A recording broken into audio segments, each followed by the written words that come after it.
All right, guys, welcome to the week 12. Wow, we're really cruising. Week 12 discussion board. This week, the task is to kind of think from a customer service perspective, as I'm sure many of you do in the medical field. Imagine you're working as a nurse in an ER, and think of a scenario in which you need to persuade someone to do something. I can think of a dozen off the top of my head, and I am not in the medical profession. And then discuss how you plan to handle the situation and how you will persuade the person to do what you're asking. What will you do if they don't comply? What's the ideal way to handle it? Well, so I can imagine just a very simple problem is a lot of people don't want to give you their contact information. This extends to any customer service situation, especially in situations where it's necessary. I can imagine if you're in the ER, you may really want to know who this person is. And be able to reach out to their family or find their records or anything like that.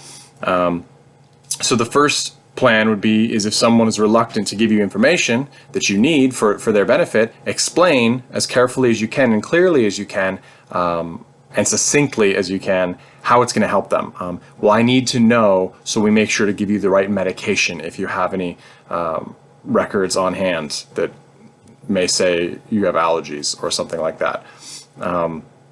Or, we may need to reach out to your family members. Is there anyone we can contact? Sometimes approaching it in that way, asking for a specific thing like, we need this to contact someone, instead of saying, give me this information, is a really good way to get someone to recognize that you're trying to help them somehow. If they don't comply, well, you have to treat them anyway, but there's extra risks, I imagine. And the ideal way would be is to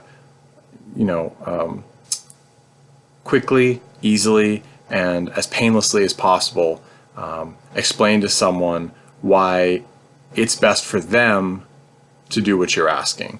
It's not about you, it's about the person. So that would be my approach.